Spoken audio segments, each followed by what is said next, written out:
The medical bay smelled like copper and ozone, which Ethan had learned meant something was bleeding and something else was about to explode. Neither was ideal in a combat situation, but after 8 years as a field medic, he'd stopped expecting ideal.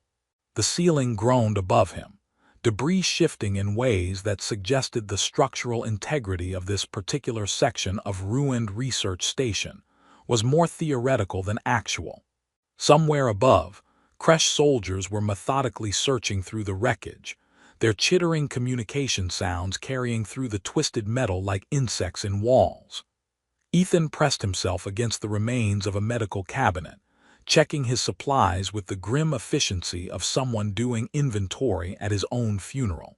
3 trauma packs, 2 coagulant injectors, 1 very optimistic roll of gauze, and his sidearm with exactly 8 rounds. The math on survival wasn't looking great. His comm unit crackled with static. He'd tried raising his squad 6 times in the last hour, got nothing but electromagnetic interference from whatever the Kresh had done to the station's systems when they overran it. For all he knew, he was the only human left alive in a 100-kilometer radius. Well, he muttered to himself, at least I won't have to file paperwork about this disaster. Dark humor. It was either that or scream, and screaming attracted attention from things with too many limbs and a documented enthusiasm for human vivisection. Movement in the adjacent chamber made him freeze. Not the heavy, armored footfalls of Kresh soldiers, but something lighter, more deliberate. He drew his sidearm with his right hand while his left grabbed the nearest trauma pack, because if something was going to kill him, it would at least have to do it while he was prepared to render medical assistance. The contradiction made him want to laugh, which was probably a sign he'd been in combat zones too long. He moved to the doorway, keeping low, and peered through the gap in the collapsed wall. The warrior was sprawled across what used to be a research table, now just twisted metal and shattered screens. Even injured and semi-conscious, she was unmistakably Talarin. Those distinctive long ears that swept back from her skull, currently pressed flat in pain, marked her species as clearly as a uniform. Her combat armor was the gray-blue of Talarin military, standard issue for their shock troops, but it was cracked across the chest and left side, leaking the biogel that regulated their body temperature in hostile environments. Blood darker than human blood, with a faint purple tint, seeped from multiple wounds across her arm and torso. Her weapon, some kind of plasma rifle Ethan vaguely recognized from joint operation briefings, was still gripped in her right hand despite the fact that she was clearly in no condition to use it. Her eyes opened as he approached, silver with those unsettling vertical pupils that made Talarin look perpetually predatory. They fixed on him with an intensity that made him stop moving, his hands automatically going to a non-threatening position. "Easy," he said in English, then switched to the handful of Talarin words he'd picked up. "Rishkai, friendly, human medic." Her eyes tracked him as he moved closer, her breathing shallow and rapid in that way that said shock was setting in. Talarin physiology was close enough to human that he could recognize the signs: dilated pupils, rapid pulse visible in the throat, that particular stillness that meant the body was starting to shut down non-essential systems.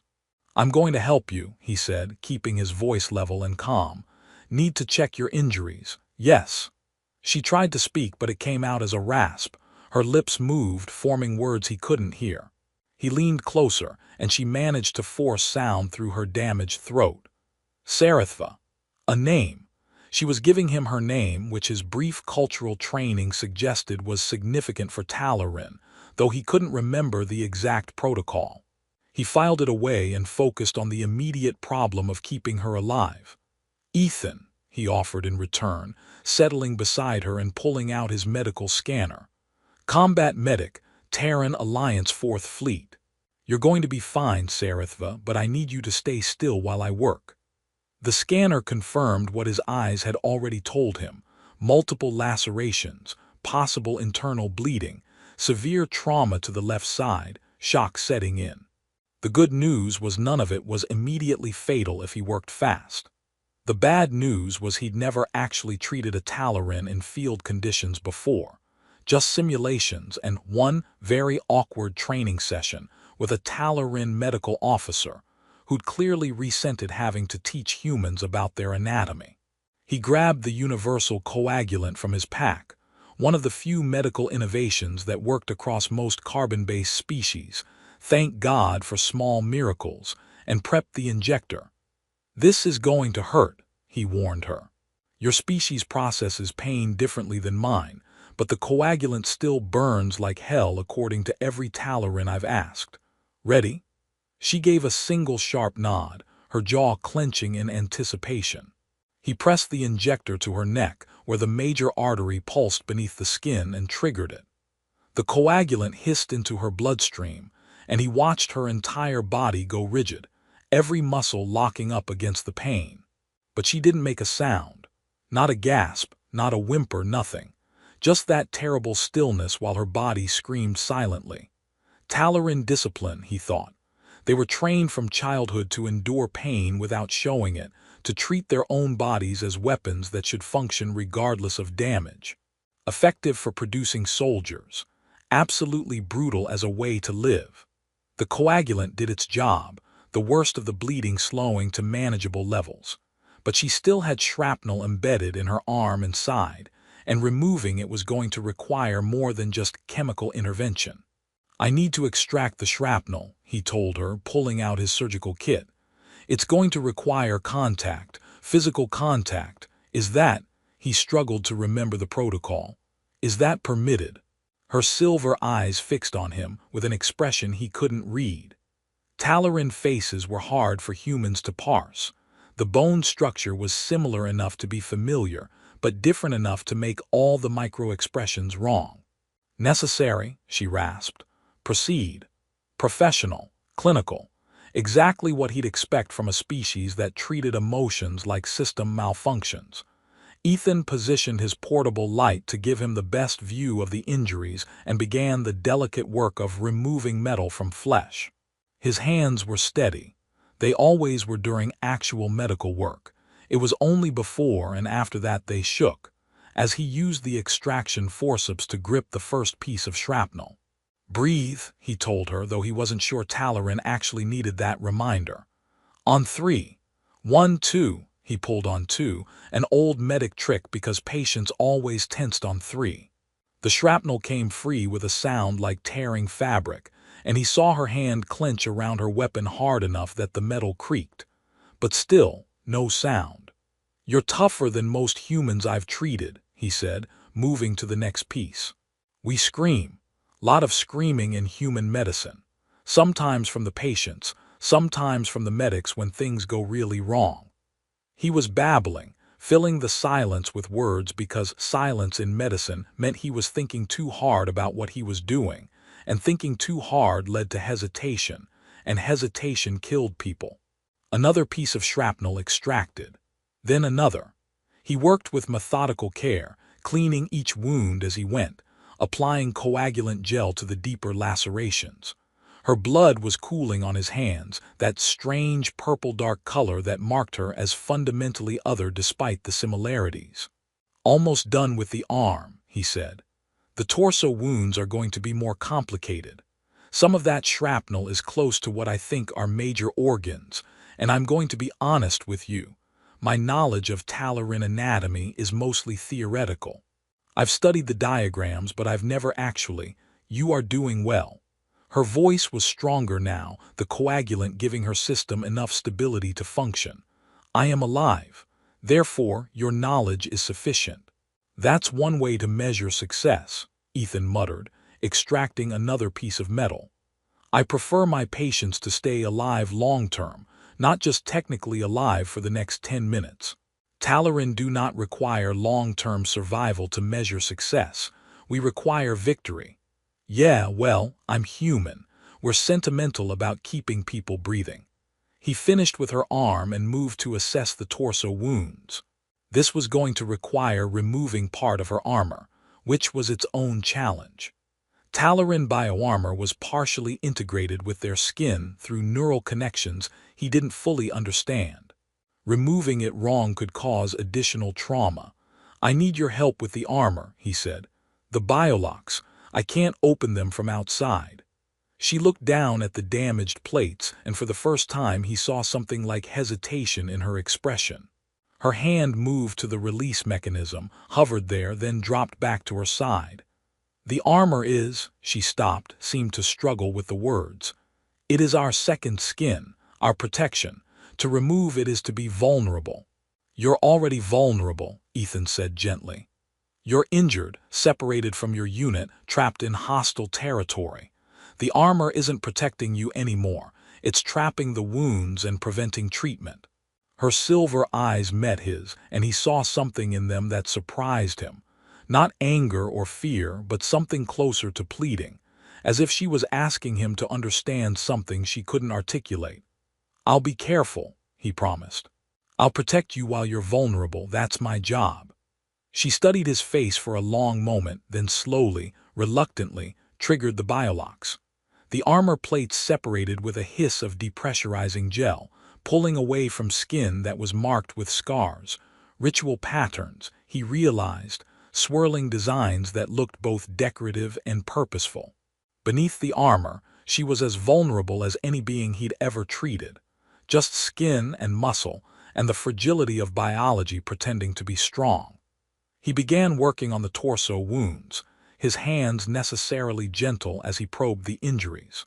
She watched his face instead of his hands, her gaze intense and unwavering. It made him self-conscious, aware that his concentration face probably looked strange to alien eyes. "You can look away," he suggested.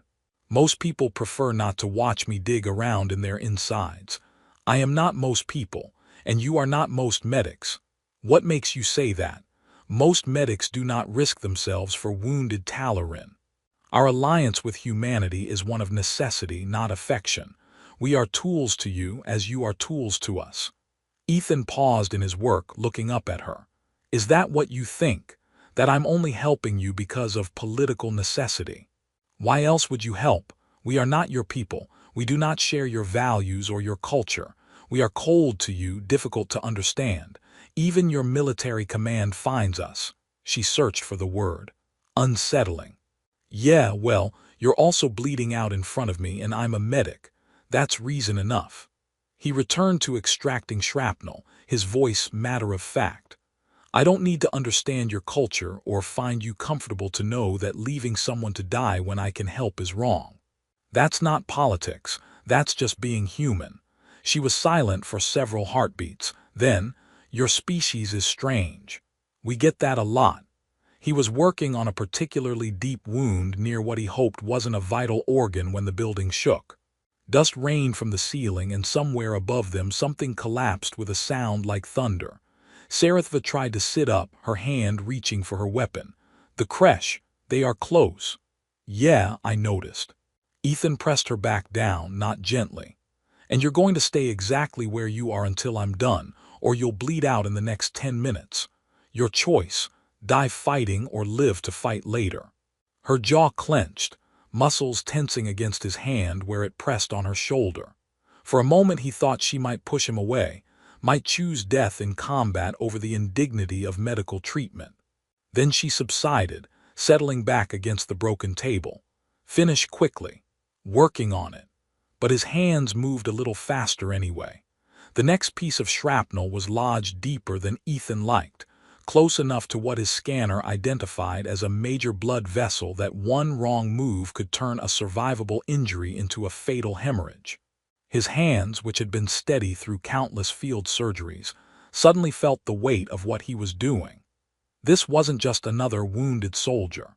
This was a Talarin warrior, a member of a species that terrified half the human military, whose culture he barely understood, whose physiology was alien enough that he was essentially improvising based on educated guesses and desperate hope. "Talk to me," he said, keeping his voice calm. "Tell me about your unit. Where were you stationed before the ambush?" Sarithva's eyes narrowed slightly, confusion, maybe, or suspicion. "Why do you wish to know?" Because I need you conscious and responsive, and the best way to ensure that is to keep you talking. Also because I'm about to do something that's going to hurt, and conversation is a good distraction from pain. Talarin do not require distraction from pain. Humor me, I'm human, we like talking. She was silent for a moment, then spoke. My unit was assigned to the northern defense perimeter. 12 warriors, all veterans of the Caldros campaign.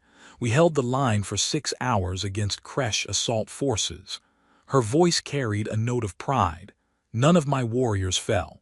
Until the ambush. Until the betrayal. Her tone went cold. Someone compromised our position, gave the Kresh our patrol routes, our defensive positions. When they came with precision, targeted strikes on our weak points. Ethan carefully maneuvered his extraction forceps around the shrapnel, feeling for the angle that would let him remove it without tearing the blood vessel. You think there's a traitor? I know there is a traitor. No one survives 12 Kresh ambush teams by luck. They had intelligence, perfect intelligence. Her hand clenched around her weapon again. When I return, I will find who sold my warriors' lives. And I will ensure they understand the cost of betrayal. The quiet fury in her voice made Ethan glad he wasn't whoever had crossed her. He'd heard stories about Talarin justice, swift, brutal, and absolute. Hold still, he warned, then extracted the shrapnel in one smooth motion. Blood welled up immediately, darker than it should be, and he had to work fast to pack the wound with coagulant gel before the bleeding got out of control. His fingers pressed into her skin, feeling the alien coolness of her, the slight texture like very fine scales that human eyes couldn't see but human touch could detect. She went rigid beneath his hands, but still made no sound. You're good at this, Ethan said, applying pressure to the wound. The not screaming thing. Most humans would be cursing my ancestry by now. Pain is information. It tells us where damage exists so we can compensate. Reacting to pain with noise is wasteful. That's one perspective. Personally, I find screaming very cathartic. The bleeding was slowing. Good. He grabbed a sterile pad and began securing it in place. Although I admit it's less helpful in combat situations, tends to give away your position. You make jokes during medical procedures. It's either that or think too hard about what I'm doing, and thinking too hard makes my hands shake. The jokes keep me focused. That is, she paused, searching for words, inefficient. Welcome to humanity. We're spectacularly inefficient at almost everything except finding new ways to survive impossible situations. He moved to the next wound, this one less severe but positioned awkwardly across her ribs. Hold your breath for a second. This is going to pull. She obeyed, and he extracted the shrapnel quickly, cleaning and packing the wound before she could exhale. 3 more pieces to go, each one a delicate operation in alien flesh. Above them, the sounds of searching had grown closer. Kresh communication clicks echoed through the corridors, accompanied by the distinctive hum of their scanning equipment. They were being methodical, sweeping every chamber, leaving nothing unchecked. They will find us, Sarathva said quietly. You should leave while you can. I will delay them. Yeah, that's not happening. Ethan extracted another piece of shrapnel, smaller this time. I didn't spend the last 20 minutes keeping you alive just to leave you here as Kresh bait. I am a warrior. Sacrifice is my purpose. And I'm a medic. Keeping people alive is my purpose. Looks like we're at an impasse. He cleaned the wound, his movements practiced and efficient. Besides, you're my ticket out of here. I don't speak Talarin military codes, don't know the safe routes through this sector, and I'm pretty sure if I try to navigate alone, I'll walk straight into a Kresh patrol. You know this station. You know the protocols. We're better off together. You would trust a Talarin to guide you. I'm trusting a Talarin to let me save her life. Seems like we're past the trust issues at this point. He finished with the torso wounds and sat back, assessing his work. Not perfect, field medicine never was, but good enough. She'd live, assuming they could avoid the Kresh long enough for the coagulant to fully stabilize her system. I need to bandage the arm properly, he said, pulling out his roll of gauze. "The coagulant will hold, but compression bandaging will help prevent reopening if you have to move quickly." She nodded, extending her injured arm toward him. Ethan began wrapping the bandage with the methodical care that had kept dozens of soldiers from bleeding out over his 8 years of service. The gauze went around her bicep, across the worst of the lacerations, tight enough to provide support but not so tight it would restrict circulation. His fingers brushed her skin with each pass of the fabric, and he found himself noting details he shouldn't be noticing. The way her muscle tone suggested strength that exceeded human norms. The pattern of scars that marked her as a veteran of conflicts he couldn't imagine. The slight tremor in her arm that she was trying to suppress, not from pain, he thought, but from something else. "You're shaking," he said quietly. "The shock. My body is responding to trauma. That's not shock shaking, that's adrenaline crash mixed with something else." He paused in his wrapping, looking at her face. "When's the last time someone touched you? I mean really touched you, not in combat." Her silver eyes widened slightly, the first sign of genuine surprise he'd seen from her. "That is not a relevant question. It's completely relevant. Your species doesn't do physical contact, right? I remember that from the briefings. No handshakes, no casual touch, everything maintained at arm's length unless you're actively fighting. Physical contact is weakness. It creates dependency, emotional vulnerability. Warriors must be self-sufficient. That's a hell of a way to live." Ethan continued wrapping the bandage, his voice gentle. "Humans need touch. It's how we bond, how we communicate comfort and trust. Studies show that human infants die without it, even if all their other needs are met. We're wired for connection. Talaran are wired for survival. Are they mutually exclusive?" She didn't answer, but he saw something flicker across her face. Uncertainty, maybe, or the beginning of a question she didn't know how to ask. He was nearly done with the bandaging, his fingers working through the familiar motions when it happened. Her hand shot up and grabbed his, not violently, not aggressively, but with desperate firmness. Her fingers wrapped around his, gripping with a strength that should have hurt but somehow didn't, and they both froze. Complete stillness. His hands on her arm, her hand on his, the bandage half-wrapped and forgotten. The sounds of the creche searching above them faded into background noise, meaningless compared to this moment. Her eyes were wide, her breathing rapid and shallow. She looked as shocked by her own action as he was, like she'd moved without conscious thought, and was only now realizing what she'd done. Ethan's medical training screamed at him, "Pull away. You're violating protocol. Physical contact with Talaran outside of medical necessity is forbidden. You're crossing cultural boundaries you don't understand." This could be considered assault in her culture. Move, now. But he didn't move, because what he saw in her eyes wasn't anger or violation or disgust. It was raw, unfiltered vulnerability so intense it hurt to witness. Like watching someone's armor crack open to reveal the fragile person underneath, the one who'd been hidden for so long they'd almost forgotten they existed.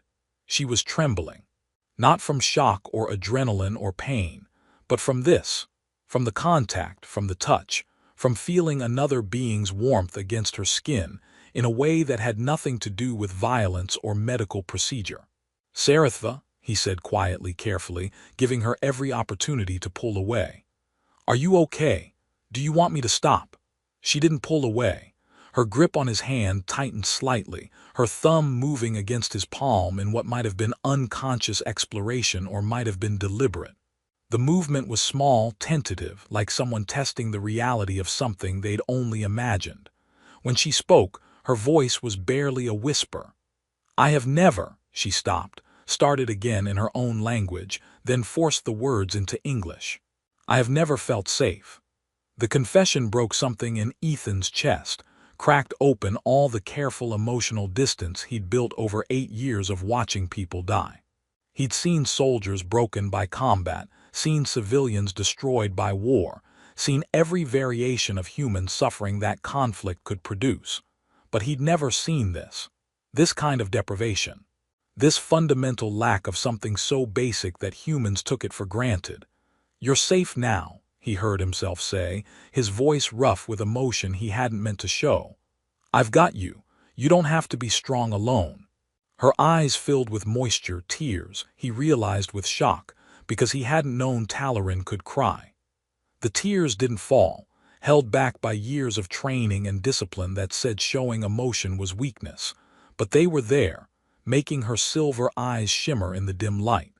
"We are raised in isolation," she said, the words tumbling out like a confession she'd held back her entire life. "From childhood, we are taught that touch is vulnerability, that connection makes warriors unreliable. We train alone, fight alone, die alone. It is the Talarin way, it makes us strong."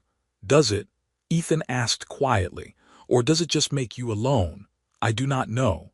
Her voice cracked on the admission. "I have never known anything else." Until she looked down at their joined hands. "Until this moment.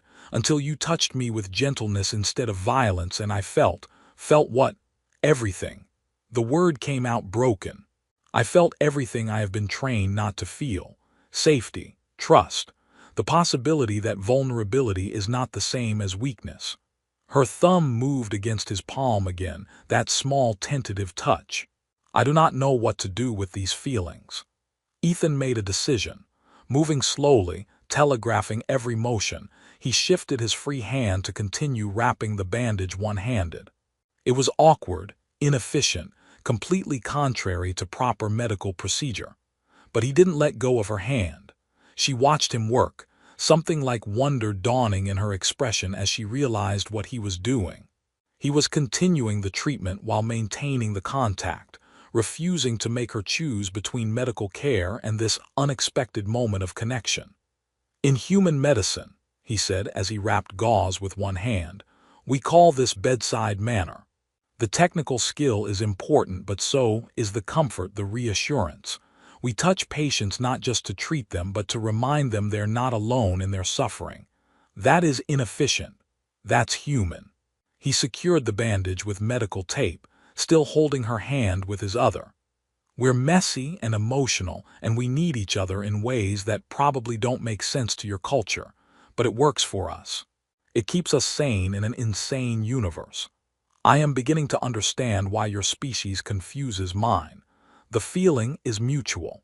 He finished the bandaging and should have pulled away, should have released her hand and returned to professional distance.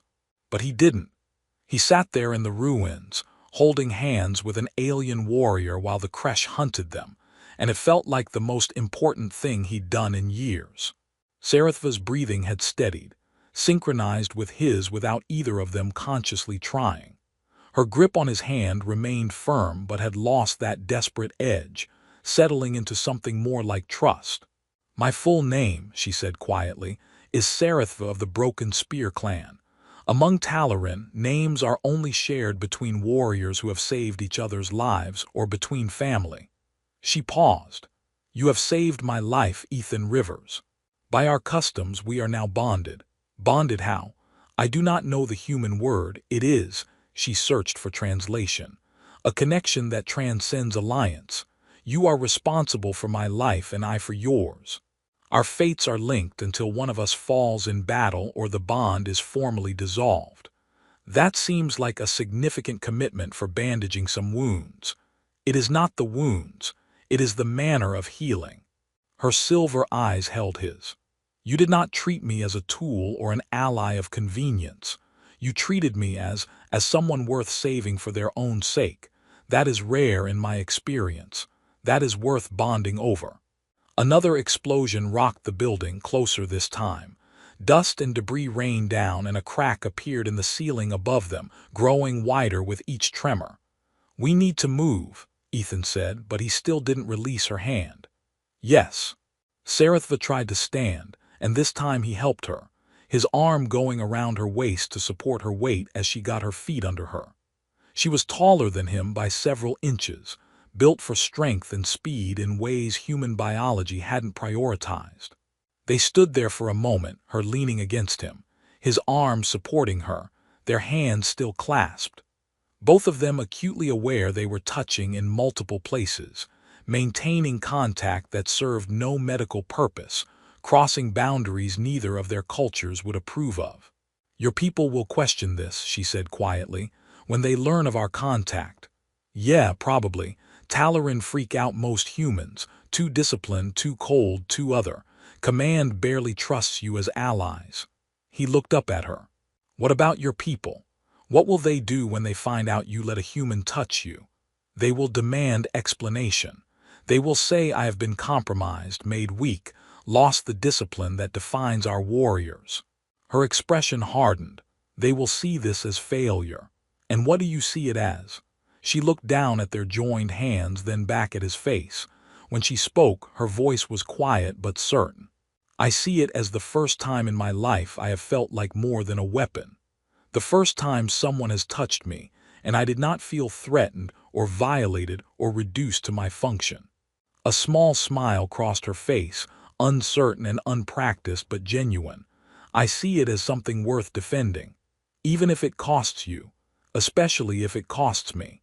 What use is survival if I am merely surviving? If I never feel safe, never trust, never allow myself the vulnerability of connection?" Her grip on his hand tightened.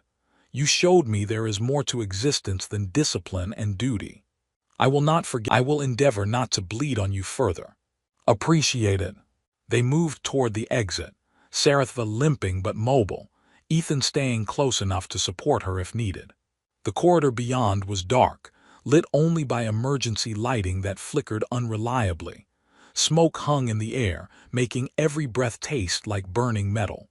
"This way," Sarethva said, gesturing left. "There is a maintenance tunnel 2 corridors over. It connects to the evacuation system. If the Kresh have not discovered it, we can use it to reach the surface.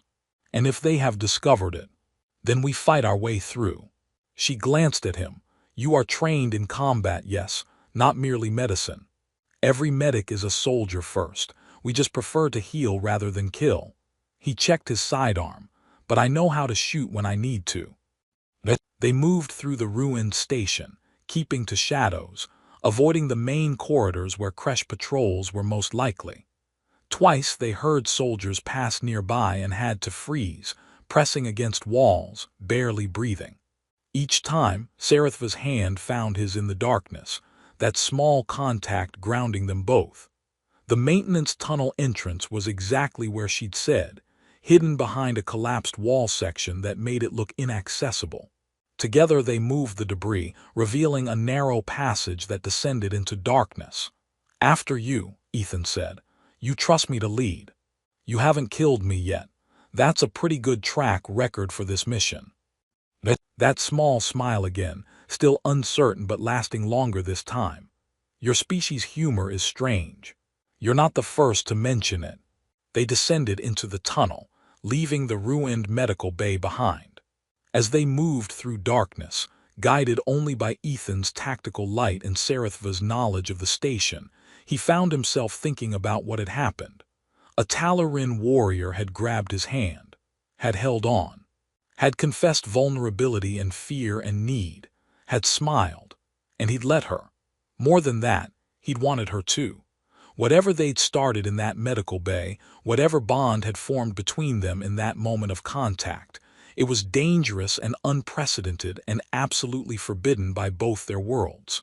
But as Sarethva led him through the darkness, occasionally reaching back to ensure he was still there, her hand finding his in the shadows, Ethan realized he didn't care about forbidden. He cared about the warrior who'd spent her entire life believing touch was weakness, who'd never felt safe, who'd grabbed his hand like a drowning person grabbing a lifeline. And if keeping her safe meant defying protocols and cultures and the entire political structure of the human Talaran alliance, then that's what he'd do. Because that's what humans did. They connected. They cared. They chose people over protocol every single time. Even when those people had silver eyes and long ears and came from a culture that would never understand. Especially then. The maintenance tunnel was claustrophobic in ways that made Ethan's skin crawl. Low ceilings, narrow walls, The constant drip of condensation from pipes overhead that mixed with blood and created small rust-colored puddles on the metal floor. His tactical light cut through the darkness in a narrow beam that somehow made the shadows worse. Sarithva moved ahead of him with the careful precision of someone navigating through pain. Her left side was clearly compromised. He could see the slight hitch in her gait, the way she favored her right leg, the careful breathing that said her ribs were hurting with every step. But she didn't complain, didn't slow, didn't acknowledge the discomfort, Talarin discipline, or Talarin stubbornness. Ethan was starting to suspect they were the same thing. How much further? He asked, keeping his voice low. Sound carried in these tunnels in unpredictable ways. 1/2 kilometer to the primary junction. From there, we can access the evacuation shafts. She paused at an intersection, checking for movement before gesturing him forward. The creche may have posted guards at the junction. We should prepare for combat. Define prepare for combat. When one of us is bleeding through her bandages and the other has 8 bullets. I have 17 plasma charges remaining. Combined with your 8 rounds, that gives us 25 chances to kill the enemy before we die. She said it so matter-of-factly that it took Ethan a moment to process. You have a really optimistic definition of prepared. I have a realistic assessment of our tactical situation. Optimism is inefficient. They continued through the tunnel, and Ethan found himself watching the set of her shoulders, the way she moved despite the pain. She'd been trained to treat her body as a weapon to ignore damage until the mission was complete. It was effective. It was also deeply sad. "Can I ask you something?" he said after several minutes of silence. "You may ask. I will decide if I answer. When's the last time you felt safe? Before today, I mean." Sarithva was quiet for so long he thought she wouldn't answer. Then, "I do not have a memory of feeling safe. Not in childhood, not in training, not in any moment of my life. Nothing, not even as a child." Talarin children are separated from their parents at 3 cycles, approximately 4 human years. We are raised in training collectives where emotional attachment is discouraged. Safety is not a concept we learn, only survival, discipline, and duty. Ethan felt something twist in his chest. I can't imagine growing up like that. What is human childhood like? Messy, loud, full of affection and chaos and learning through mistakes. He thought about his own childhood, which had been pretty standard for a military kid. My mom used to hug me every night before bed, tell me she loved me. My dad taught me to throw a baseball and told terrible jokes. I had friends, got into fights, scraped my knees and cried and was comforted. It was normal, I guess. You were permitted to cry. Encouraged, even. Humans believe expressing emotion is healthy. Bottling things up leads to psychological problems. Talarin believe expressing emotion leads to weakness. That enduring alone builds strength. Does it build strength, I mean? She stopped walking, turned to face him in the narrow tunnel. In the beam of his tactical light, her silver eyes were almost luminous. I do not know anymore. I thought I was strong because I needed nothing, felt nothing, connected to nothing.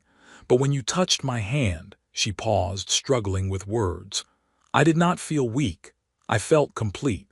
As if there was a part of me missing that I never knew existed. And in that moment of contact, I found it.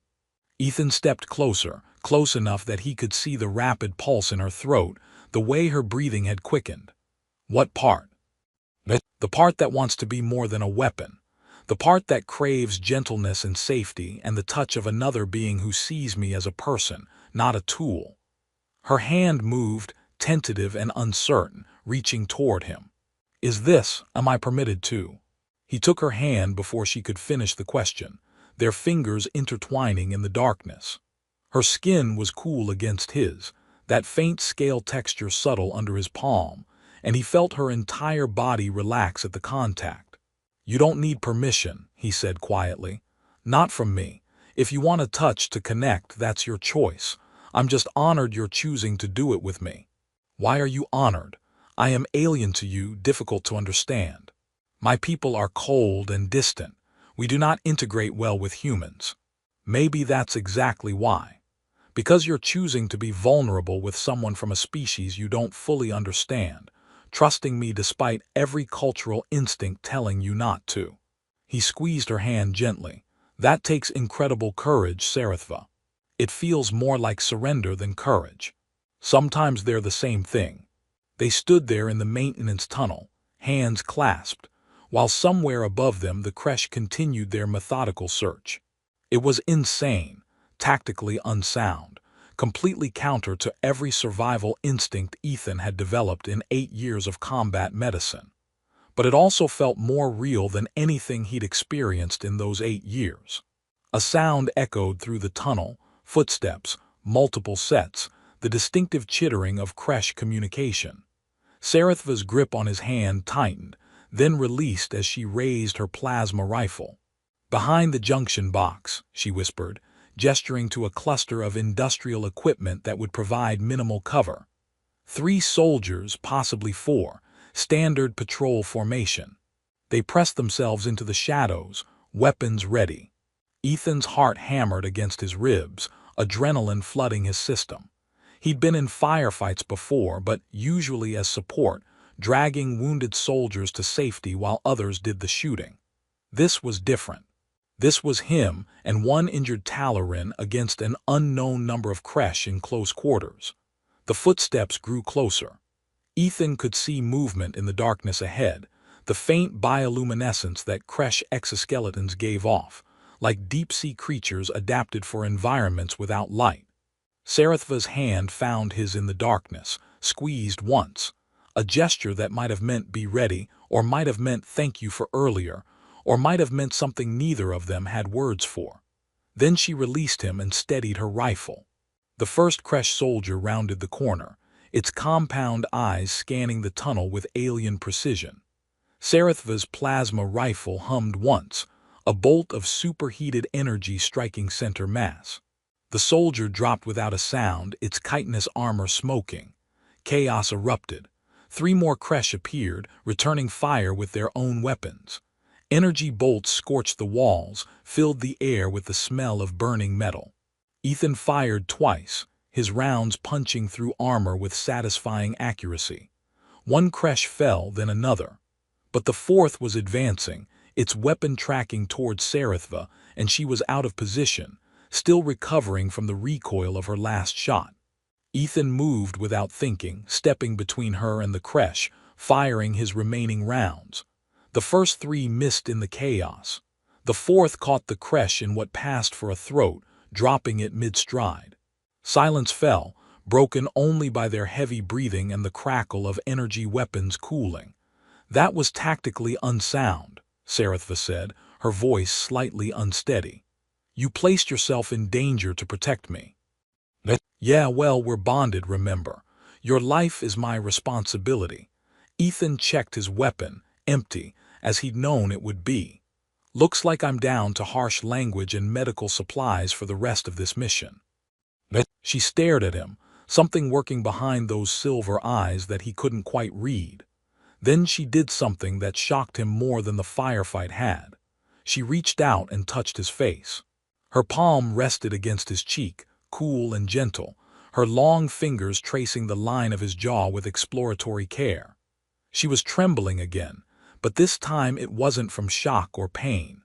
It was from the sheer audacity of what she was doing, touching not from necessity, not from accident, but from choice. "You risked yourself," she said quietly. "For me. Not for the Alliance, not for tactical advantage, for me." That's what people do when they care about each other. I have never had anyone care about me like this. Never had anyone place my life above their own. Her thumb brushed across his cheekbone, learning the topography of human features. "I do not know how to reciprocate this feeling." "You're touching me," Ethan said, his own hand coming up to cover hers where it rested on his face. "You're choosing vulnerability over discipline. That's reciprocation enough." "Is it?" "Because I feel as though I am taking more than I give. You save my life, protect me in combat, offer comfort I do not deserve." "Stop," he said it gently but firmly. "You deserve comfort, Sarithva. You deserve safety and touch and connection. The fact that your culture taught you otherwise doesn't make it true. Tears welled in her eyes again, and this time one escaped, tracking down her cheek. He watched it fall, this impossible thing, a Talarin warrior crying, and felt something fundamental shift in his understanding of her species. They weren't cold. They were conditioned, trained from childhood to suppress every natural need for connection and comfort, taught to see vulnerability as weakness until they believed it themselves. But underneath all that conditioning was this: a being who wanted exactly what every human wanted, to be seen, valued, protected, to feel safe in another's presence. "We should keep moving," Sarethva said, but she didn't lower her hand from his face. "Yeah, we should." He didn't move either.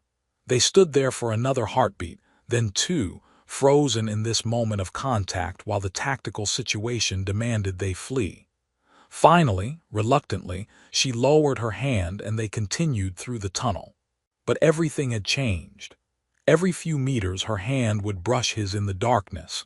Deliberately, Ethan thought, not accidentally.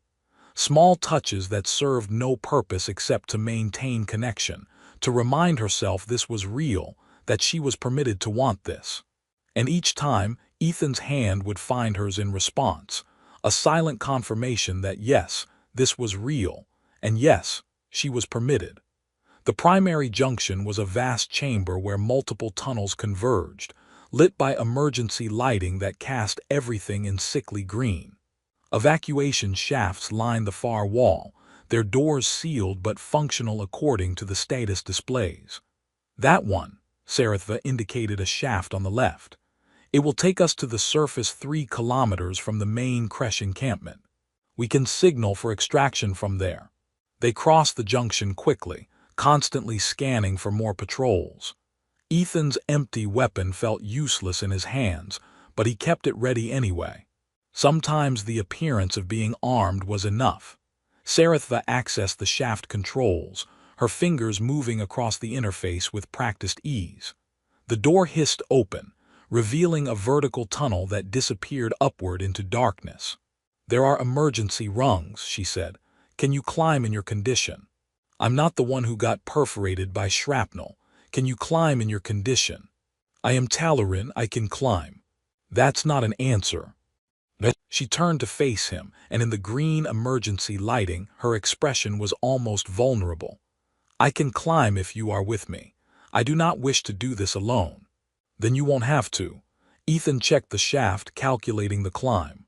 Maybe 30 meters to the surface, doable even with her injuries. "I'll go first in case you slip. I can catch you." "You cannot catch me. I outweigh you by at least 20 kilos. Then I'll break your fall and we'll both die heroically. It'll be very romantic." That small smile again, lasting a full second this time. "Your species' concept of romance is deeply flawed." "You're not wrong."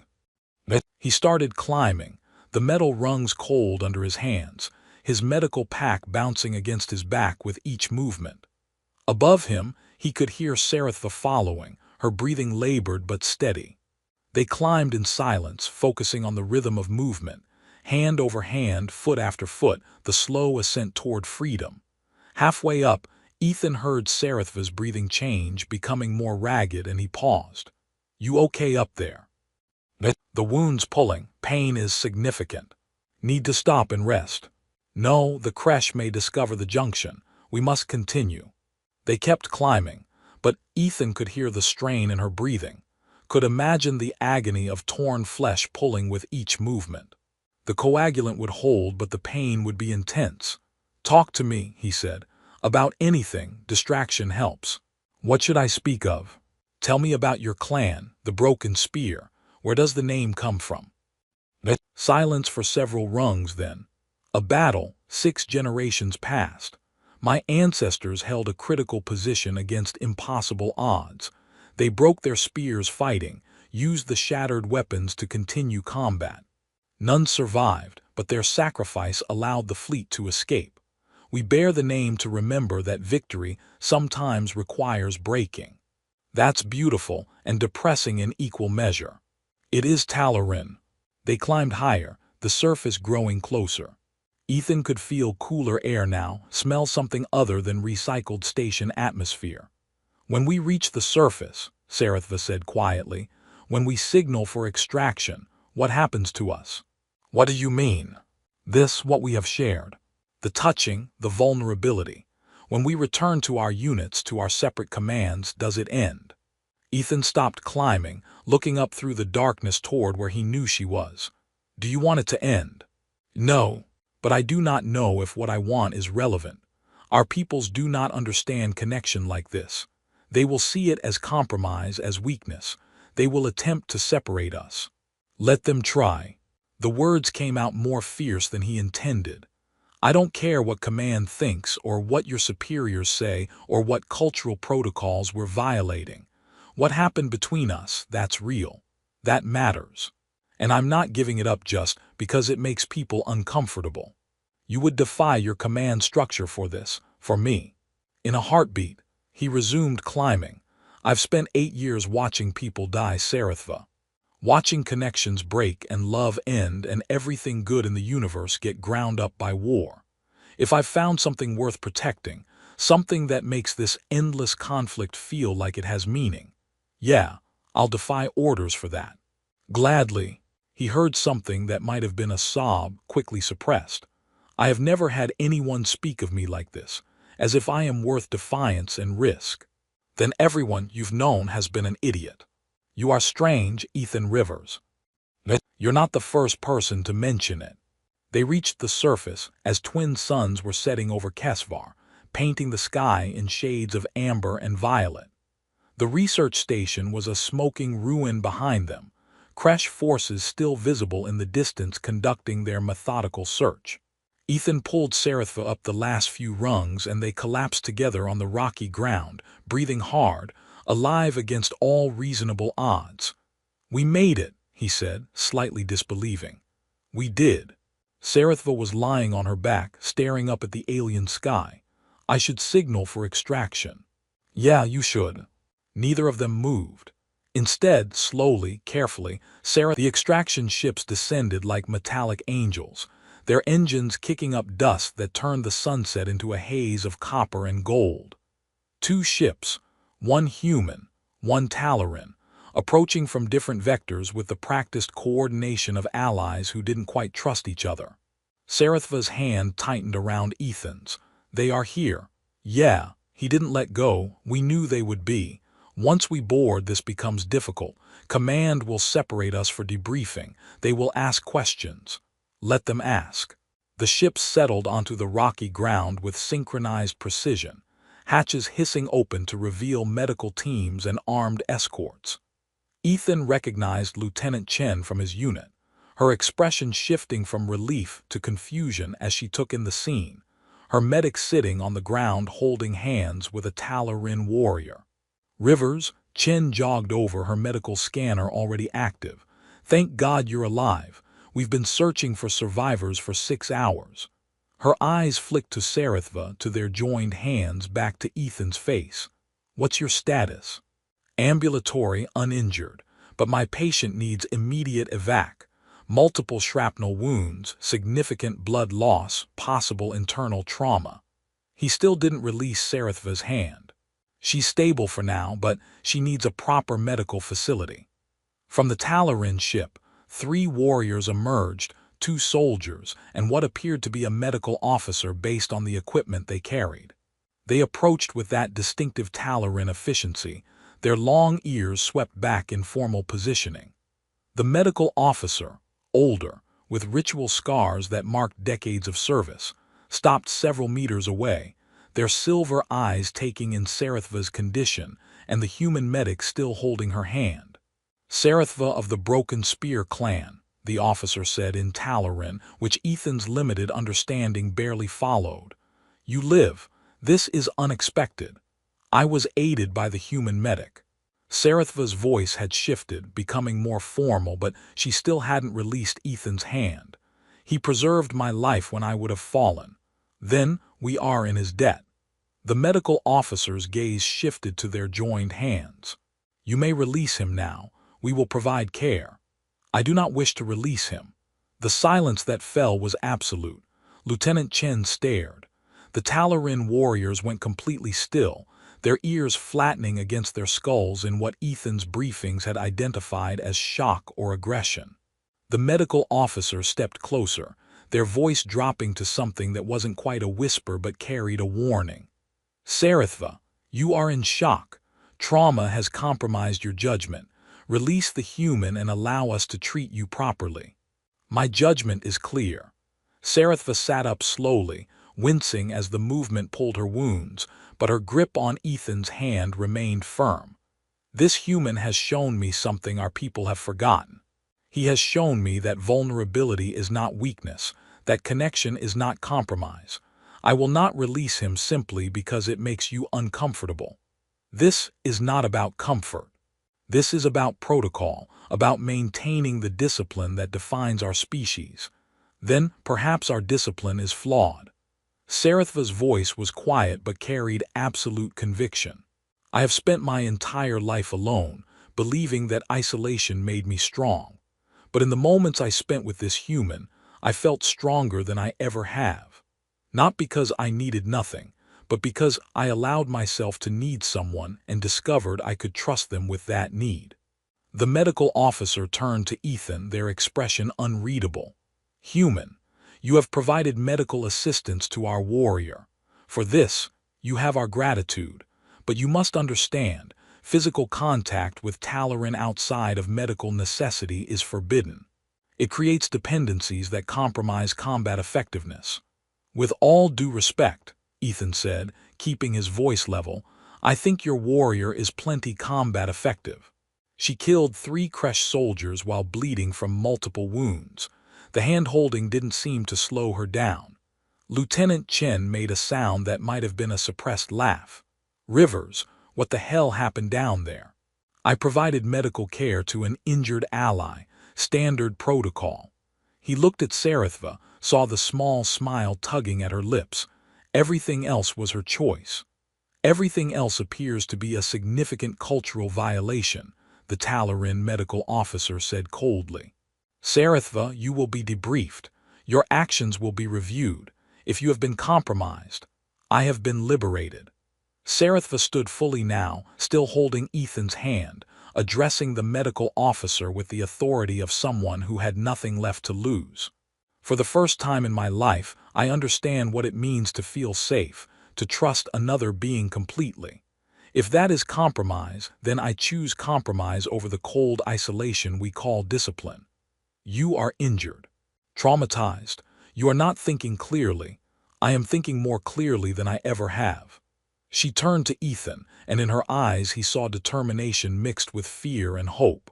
This human has bonded with me according to our oldest customs. He saved my life, and I claimed him as blood bond. That bond supersedes protocol. It supersedes command structure. By our own laws, what exists between us is sacred and cannot be dissolved by others. The medical officer's ears flattened completely. You claimed a human as blood bond. That ritual is reserved for Talarin. The ritual states warrior who preserves life, not Talarin warrior. I am following our customs exactly. Sarithva's voice carried a note of challenge. Unless you wish to argue that our oldest traditions should be reinterpreted to exclude allies who have proven themselves in blood and sacrifice. Lieutenant Chen had moved closer to Ethan, her voice low. Rivers, do you have any idea what you've gotten yourself into? Not even a little bit, he admitted. But I'm not backing down. This is going to create a diplomatic incident. Probably, still not backing down. Chen studied his face, then glanced at Sarithva, at their still joined hands, at the way they stood together against the gathering opposition. Something in her expression softened. You really care about her? Yeah, I really do. Even though she's Talarin, even though they're cold and distant and we barely understand them. She's not cold, she's conditioned. There's a difference. Ethan squeezed Sarithva's hand. And I understand her better than I've understood anyone in years. The standoff continued, Talarin and human medical teams uncertain how to proceed, their cultural protocols colliding in ways neither had anticipated. Finally, the Talarin medical officer spoke again, their voice carefully neutral. Sarithva of the Broken Spear clan, you are injured and require treatment. Will you board our ship for proper medical care?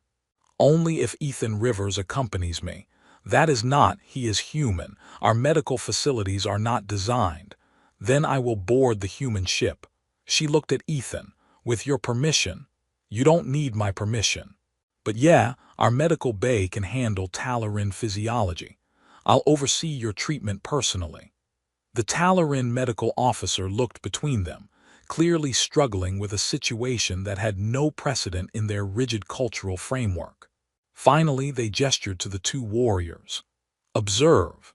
If the human provides inadequate care, you will intervene. And Sarithva, this matter will be reported to your clan elders. They will decide if your claim of blood bond is valid. I welcome their judgment. You may not feel that way once they render it. Sarithva lifted her chin. I have lived my entire life seeking their approval, following every protocol, denying every natural need for connection. If they cannot understand what I have found here, then perhaps their approval is not worth having. The pronouncement hung in the air like a declaration of war. The Talarin medical officer's expression flickered through several emotions too quickly for Ethan to track, finally settling on something that might have been resignation or possibly respect. You have changed, Sarithva. Whether for better or worse remains to be seen. They stepped back. We will await the elders' decision. Until then, you are released to human medical care. The Talarin warriors boarded their ship with formal precision, the ramp closing behind them. The ship lifted off, engines burning bright against the darkening sky, leaving Sarithva behind with the humans. Lieutenant Chen gestured toward their extraction ship. Come on, let's get her to medical before those wounds decide to start bleeding again. The human medical bay was a compact space filled with equipment that hummed and beeped in reassuring rhythms. Ethan guided Sarithva to a medical bed, finally, reluctantly, releasing her hand so he could begin a proper examination. I need to check the bandaging, make sure nothing shifted during the climb. He pulled on surgical gloves, slipping back into professional mode even as part of his brain screamed that this was anything but professional. This is going to involve touching. A lot of touching. Are you okay with that? Sarithva settled onto the bed, her silver eyes tracking his movements. I trust you. 3 words. Simple, profound, carrying the weight of everything that had changed between them. Ethan began unwrapping the field bandages he'd applied in the ruins, checking each wound site for signs of infection or reopened bleeding. His hands moved with practiced care, but he was acutely aware of every point of contact, every moment his skin touched hers. Lieutenant Chen observed from nearby, ostensibly monitoring vitals but clearly fascinated by the situation. So, she said casually, blood bond. That sounds serious. It is the most serious bond in Talarin culture, Sarithva said. It creates permanent connection between warriors. What affects one affects the other. We are responsible for each other's survival and honor. And you claimed Rivers specifically, couldn't have claimed one of your own people. I claimed the one who saved me, the one who showed me gentleness when I expected only duty, the one who, she paused, watching Ethan work, the one who made me feel safe for the first time in my life. Chen whistled softly. That's either the most romantic thing I've heard or the beginning of the galaxy's most complicated relationship. Can it be both? Ethan asked, applying fresh bandages to a wound that looked better than he'd expected. The coagulant had done its job, and Talarin healing was apparently more robust than human. In your case, definitely both. Chen checked the medical readings. Her vitals are stabilizing. Whatever you did down there, it worked. I just provided standard trauma care. Standard trauma care doesn't usually result in alien warriors claiming blood bonds, but sure, we'll go with that. Chen moved toward the exit. I need to report to command. They're going to have questions. Lots of questions. Prepare for the most awkward debriefing of your career. She left them alone in the medical bay, the door hissing shut with a finality that made the space feel suddenly intimate. Ethan continued his examination in silence, checking each wound, replacing the field dressings with proper medical bandaging. Sarithva watched him work with that intense focus that he was starting to recognize as her default state. "What happens now?" she asked quietly. "When we reach the fleet, when Command learns what we have done?" "Honestly, I don't know." Ethan secured the last bandage, then pulled off his gloves. "Probably meetings, lots of meetings. Cultural sensitivity briefings. Maybe a formal inquiry into whether I violated protocols by forming this bond. Will they separate us? They can try." He sat on the edge of the medical bed, close enough that their shoulders touched. "But you claimed me as blood bond according to Talarin law, and I'm accepting that bond according to human custom. That creates a legal gray area that's going to take months to sort out. You are accepting." She turned to face him fully. "You understand what blood bond means, the permanence, the responsibility. I understand I care about you. I understand that what happened between us, the vulnerability, the trust, the connection, that's real and worth protecting." He took her hand again, that now familiar gesture that had become essential. "I understand that I don't want to lose this, lose you. Even though I am Talarin, even though my people will resist this bond, will call it weakness and demand I dissolve it. Especially because of that." Ethan's thumb traced patterns on her palm. "Because if your people can't see how strong you are, how brave it is to choose vulnerability over isolation, then they're the ones who are weak." Sarithva's eyes filled with moisture again, those impossible Talarin tears that she'd been conditioned never to shed. "I do not know how to be bonded to someone. I have no experience with trust, with connection. I will make mistakes. So will I. We'll figure it out together. Together." She tested the word like it was foreign, which perhaps it was in her language. "I have never done anything together before. Always alone, always isolated. This will be strange." "Strange can be good." Ethan smiled. "Humans are pretty good at strange." She laughed, a real laugh, uncertain and surprised by its own existence, but genuine. "Your species is chaos, and yours is rigid discipline. Maybe together we balance each other out. Maybe." She leaned forward slightly, her forehead coming to rest against his in a gesture that felt both alien and completely natural. "I am frightened, Ethan Rivers. Frightened of what comes next, of what my people will say, of losing this feeling of safety I have found with you. Being frightened is okay. It means you care about something enough to worry about losing it." He closed his eyes, breathing in her scent, something like ozone and metal, distinctly not human but not unpleasant. "And I'm right here with you. Whatever comes next, we face it together." They sat like that for a long moment, foreheads pressed together, hands clasped, breathing in sync. Outside the medical bay, the ship's engines hummed as they accelerated toward the fleet. Somewhere in that fleet, Command was preparing questions. The Talarin elders were deliberating the validity of Sarithva's blood bond claim. Political forces were aligning to either support or destroy what had formed between them. But in this moment, none of that mattered. All that mattered was her hand in his, her presence beside him, the knowledge that they had chosen each other despite every protocol and cultural barrier that said they shouldn't. "When the elders question my claim," Sarithva said quietly, "I will tell them the truth, that I grabbed your hand in a moment of unexpected feeling, that I have never felt safe before that moment, that you showed me vulnerability is not weakness. I will tell them all of it, regardless of consequences. What do you think they'll say? They will likely attempt to dissolve the bond, claim I was traumatized, compromised, not thinking clearly." She pulled back enough to meet his eyes. "But blood bond law is ancient and absolute. Once claimed and accepted, it cannot be broken by external force. They can disapprove, but they cannot separate us. So we're stuck with each other." Ethan grinned. "I can live with that." "You say that now. Wait until you experience a Talarin bonding ceremony. It involves ritual combat and blood oaths and a disturbing amount of formal declarations." Sounds terrifying and bureaucratic in equal measure. It is extremely Talarin. They both laughed, the sound strange and beautiful in the sterile medical bay. Two beings from completely different worlds, connected by accident and choice, and the desperate human need for something more than survival. The intercom crackled to life. Rivers, this is the bridge. ETA to fleet is 30 minutes. Command wants you and your... A pause, clearly uncertain of terminology. Your patient ready for immediate debriefing upon arrival. Acknowledged, Ethan replied. We'll be ready. He looked at Sarithva, saw the determination in her silver eyes mixed with apprehension.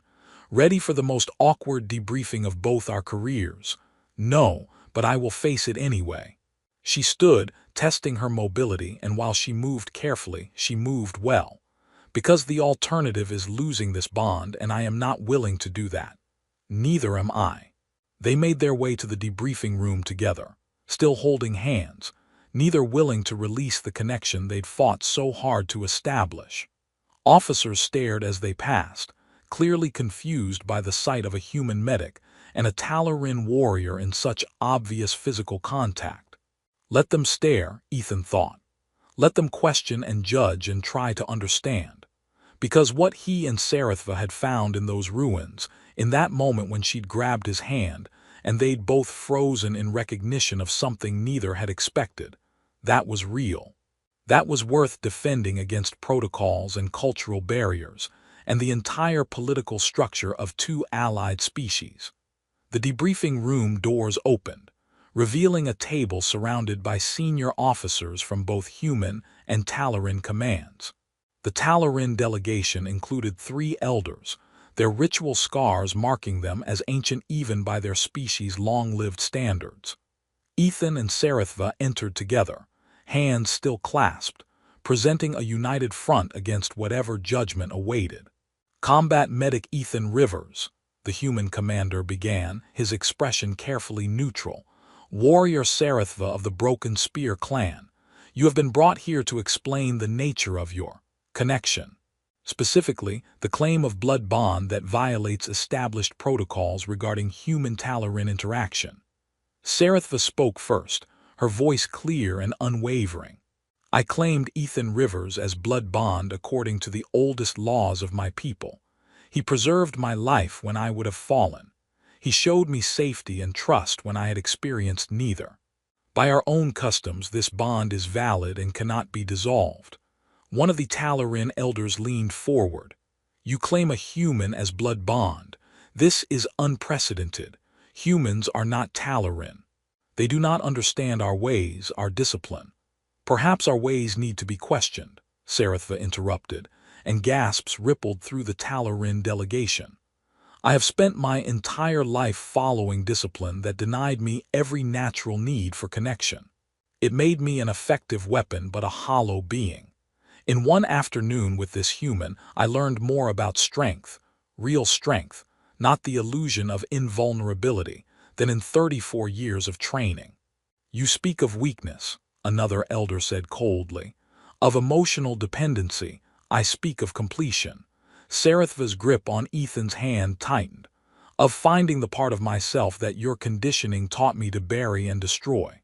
If that is weakness, then I choose weakness over the empty strength you offer. The human commander cleared his throat. Rivers, do you accept this blood bond, understanding that it creates legal and cultural obligations that extend beyond normal chain of command?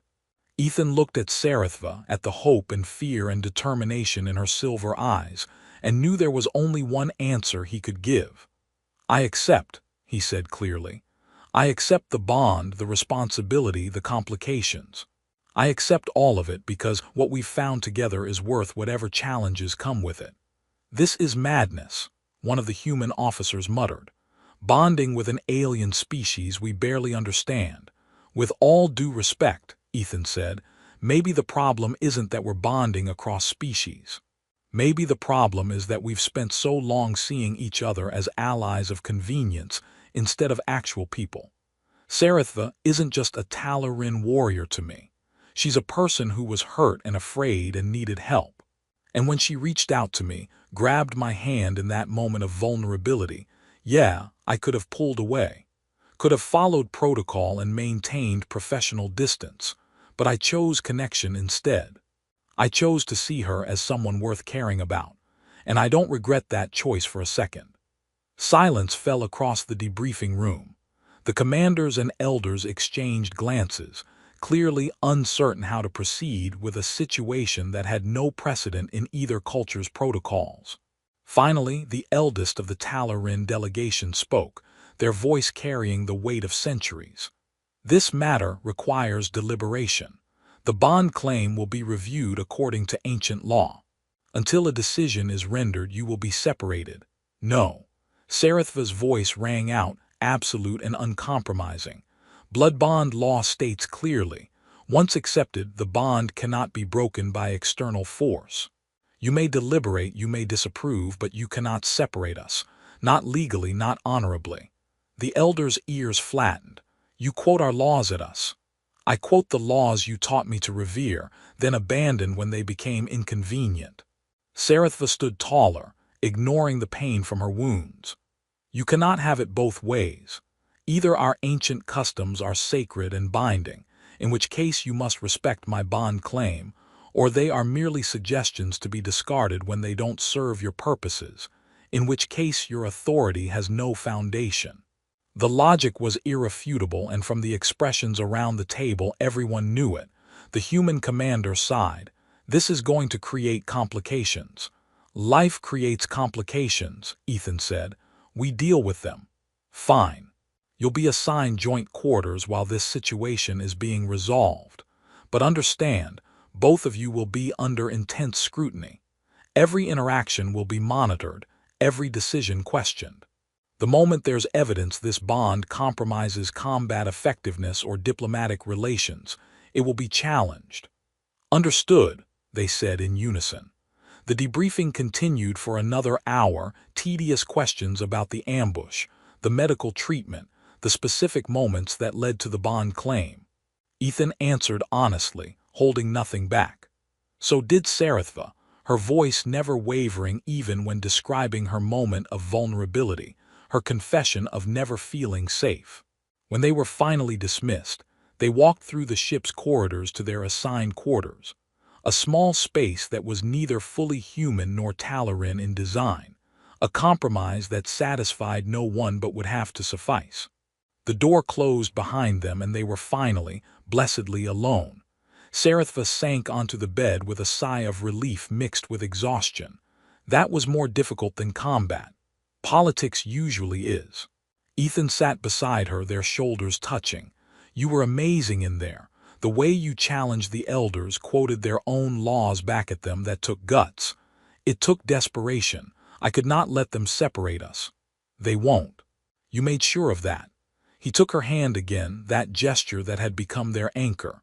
We're bonded now. Officially, legally, according to both our culture's laws, whether they like it or not. And now we discover if this bond can survive scrutiny and opposition. She looked at him, vulnerability clear in her expression. I am still frightened, Ethan. So am I, but we're frightened together. He squeezed her hand gently. That's got to count for something. She leaned against him, her head resting on his shoulder in a gesture of trust that she would have considered impossible days ago. Thank you. For what? For seeing me. Not as a weapon or an alien or a problem.